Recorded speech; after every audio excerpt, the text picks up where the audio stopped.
ನವೀನ್ ಕುಮಾರ್ ಅಂತ ಯುವ ಸಾಮಾಜಿಕ ಹೋರಾಟಗಾರರು ಟೇಕಲ್ಲು. ನಾವು ಸುಮಾರು ದಿನಗಳಿಂದ ದೂರುಗಳು ಕೊಡ್ತಾ ಇದೀವಿ. ಈ ರಾಯಲ್ಟಿ ವಂಚನೆ ಆಗ್ತಾ ಇದೆ, GST ವಂಚನೆ ಆಗ್ತಾ ಇದೆ ಅಂತ ಚೆಕ್ ಪೋಸ್ಟ್ಗಳು ಹಾಕ್ರಿ ಅಂತ ದೂರುಗಳು ಕೊಟ್ಕೊಂಡು ಬರ್ತಾ ಇದ್ವಿ. ಈಗ ಕ್ರಷರ್ ಮಾಲೀಕರು ಇಬ್ರು ಕ್ಷೇತ್ರದಲ್ಲಿ ವೆಂಕಟೇಶ್ ಗೌಡ, ರಮೇಶ್ ಗೌಡ ಇವ್ರದ್ದು ಲಾರಿಗಳು ಇವ್ರು ಹಿಡಿತಾ ಇಲ್ಲ ಅಂತ ದೂರುಗಳು ಕೂಡ ಕೊಟ್ಟಿದ್ವಿ. ಆದರೆ ಈ ಗಣಿ ಇಲಾಖೆ ಅಧಿಕಾರಿ ಕೋದಂಡರಾಮಯ್ಯನವರು ಕ್ರಮ ತಗೊಂಡಿಲ್ಲ.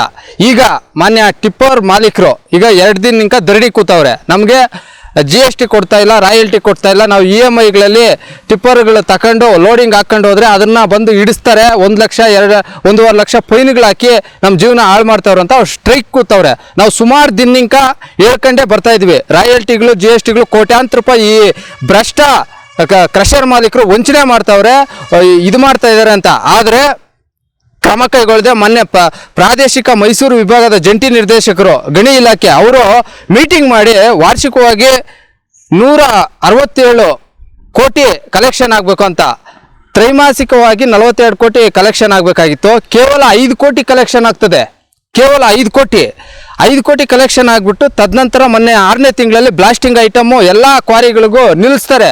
ರಾಯಲ್ಟಿ ಕಟ್ತಾ ಇಲ್ಲ, ಇದು ನೀವೆಲ್ಲ ರಾಯಲ್ಟಿ ಕಟ್ಟಬೇಕು ಮತ್ತು ಸರ್ವೆ ಮಾಡ್ತೀವಿ ಅಂತ ನಿಲ್ಲಿಸ್ತಾರೆ.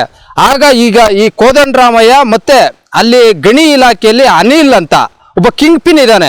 ಸಂಪೂರ್ಣವಾಗಿ ಈಗ ಟಿಪ್ಪರ್ ಹಿಡಿದ್ರೆ ಅವನು ಇಲ್ಲಿ ದೇಶದ್ದು ರಾಜ್ಯದ ಕಾನೂನು ಇಲ್ಲ, ಅವನು ಎಷ್ಟು ಹೇಳ್ತಾನೋ ಅಷ್ಟು ಹಾಕೋದು. ಸುಮಾರು ಒಂದು 50 ಕೋಟಿ ಹಣ ಮಾಡಿದ್ದಾನೆ. ಅವ್ರ ಕೈ ಕಲೆಕ್ಷನ್ ಮಾಡಿ ಕೊಡೋದೇ ಇವಂದು ದಂಧೆ. ಬಡವರು ಬೊಗ್ಗರು ಅವರು ಇವರು ಯಾರೋ ಒಂದು ಸಣ್ಣ ಪಣ್ಣ ಟಿಪ್ಪರ್ ಗಾಡಿಗೆ ಇಟ್ಕೊಂಡಿದ್ರೆ ಅವ್ರು ಹೊಟ್ಟೆ ಮೇಲೆ ಹೊಡೆಯೋದೇ ಇವನ್ ದಂಧೆ. ಯಾವುದೇ ಒಂದು ಲೀಸು ಕ್ರಷರು B1 ಮಂಜೂರಾಗಬೇಕಂದ್ರೆ ಇವನು ಎತ್ಕೊಂಡು ಹೋದ್ರೆ DC ಅವರು ಯಾರೇ ಆಗಲಿ ಸೈನ್ ಹಾಕ್ತಾರೆ. ಜಿಲ್ಲಾ ಉಪನಿರ್ದೇಶಕ ಕೋದಂಡರಾಮಯ್ಯ ಮಾತು ಕೂಡ ಕೇಳಲ್ಲ, ಇವನು ಕಡು ಭ್ರಷ್ಟ ಅಂತ ಈಗ ಎಲ್ಲ ಕಡೆ ಗಣಿ ಇಲಾಖೆ ಕೆಲವರು ಮಾಹಿತಿಗಳು ನಮ್ಗೆ ಕೊಡ್ತಾ ಇದ್ದಾರೆ. ಈಗ ಟಿಪ್ಪರ್ ಮಾಲೀಕರು ಪಾಪ ಬಡವರು 1-2 ಗಾಡಿಗಳಿಕೊಂಡು ಅವರು ಹೊಟ್ಟೆ ಮೇಲೆ ಈ ಕ್ರಷರ್ ಮಾಲೀಕರು ಹೊಡೆದು ಇದೇನು ಮಾಡ್ತಾರಂದ್ರೆ ರಾಯಲ್ಟಿ ಕಟ್ಟಲ್ಲ, ಹೊಡೆದು ಬಿಡ್ತಾರೆ, ಮತ್ತೆ ಮಣ್ಣು ಮುಚ್ಚಿಬಿಟ್ಟು ಅದು ಡ್ರೋನ್ ಸರ್ವೆ ಮಾಡಿದ್ರೆ ಕೂಡ ಇದು ಬರಲ್ಲ. ಆ ರೀತಿ ಕೋಟ್ಯಾಂತರ ರೂಪಾಯಿ ವಂಚನೆ ತಿಂದಿರೋದು ಒಂದು ಸುಮಾರು 5-6 ವರ್ಷನಿಕ ತಿಂದು ಈ IT ಅವರು ED ಅವರು ಈ ಭ್ರಷ್ಟರ ಮೇಲೆ ಇನ್ನೂ ಯಾಕೆ ದಾಳಿ ಮಾಡಿಲ್ಲ ನಮ್ಗಂತೂ ಗೊತ್ತಾಗ್ತಾ ಇಲ್ಲ.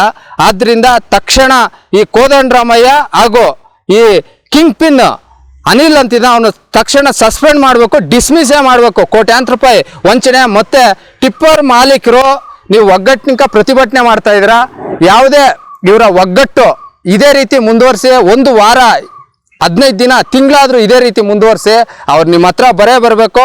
ಇದೇ ಚಿಕ್ಕಬಳ್ಳಾಪುರದಲ್ಲಿ ಎಷ್ಟು ಕೊಡ್ತಾ ಇದ್ದಾರೋ ಅಷ್ಟೇ ನಿಮಗೂ ರಾಯಲ್ಟಿ GST ಎಷ್ಟು ಕೊಡ್ತಾ ಇದ್ದಾರೋ 500 ಕೊಡ್ತಾ ಇದ್ದಾರೆ, 520 ಎಷ್ಟು ಚಿಕ್ಕಬಳ್ಳಾಪುರದಲ್ಲಿ ಕೊಡ್ತಾರೋ ಅಷ್ಟೇ ನಿಮಗೆ ಬರಬೇಕು. ಮತ್ತು ಆಂಧ್ರದವನು ತಮಿಳ್ನಾಡವನು ಇಲ್ಲಿಗೆ ಬಂದು 100 ಎಕರೆ ಇವತ್ತು ಬಂಡೆಗಳನ್ನ ಹೊಡೆದು ಕಬಳಿಸ್ತವ್ರೆ. ನಮ್ಮ ಸ್ಥಳೀಯರು ಯಾರೋ 1-2 ಟಿಪ್ಪರ್ ಇಟ್ಕೊಂಡಿದ್ರೆ ಅವ್ರ ಮೇಲೆ ಇವಾಗ ಬ್ರಹ್ಮಾಸ್ತ್ರ ಉಪಯೋಗಿಸ್ತಾ ಇದ್ದಾರೆ. ಎಲ್ಲ ತಿಂದು ಬಂಡೆ ಹೊಡೆದು ಈಗ ಪೈನುಗಳಾಗ್ಬಿಟ್ಟಾರೆ ಅಂತ ಒಂದು ಅವತಾರ ಎತ್ತಿ ಇದು ಮಾಡ್ತಿದ್ದಾರೆ. ಆದ್ದರಿಂದ ನೀವು ಯಾವುದೇ ಒತ್ತಡಕ್ಕೆ ಟಿಪ್ಪರ್ ಮಾಲೀಕರು ಮಣಿದೆ ಈ ಹೋರಾಟ ಹಿಡಿದ್ರೆ ಎಲ್ಲ ಕಡೆ ಈಗ ಪಕ್ಕದಲ್ಲಿ ಎಷ್ಟು ಕೊಡ್ತಾ ಇದ್ದಾರೋ ಅಷ್ಟೇ ಕೊಡಬೇಕು. ಇವ್ರೇನು ಪಾಳೆಗಾರರಲ್ಲ, ನೀವೆಲ್ಲ ಬಂದ್ ಮಾಡ್ರೆ ಮಿಷಿನ್ಗಳೆಲ್ಲ ಬಿಚ್ಕೊಂಡು ಹೋಗ್ತಾ ಇರಲಿ, ನಮ್ಮ ಪ್ರಕೃತಿ ಉಳಿಲಿ. ಮತ್ತೆ ನ್ಯಾಯಾಲಯದಲ್ಲಿ ಹೋರಾಟಗಳು ನಡೀತಾ ಇದೆ. ಆದ್ದರಿಂದ ಯಾವಾಗ ಬೇಕಾದರೂ ಏನು ಬೇಕಾದರೂ ಕ್ರಮ ಆಗ್ಬೋದು. ಟಿಪ್ಪರ್ ಮಾಲೀಕರು ಅದನ್ನೇ ನಂಬ್ಕೊಂಡು ಇದು ಇರಬೇಡಿ, ನಮ್ಮ ಮೇಲೆ ಬೇಜಾರಾಗ್ಬೇಡ್ರಿ.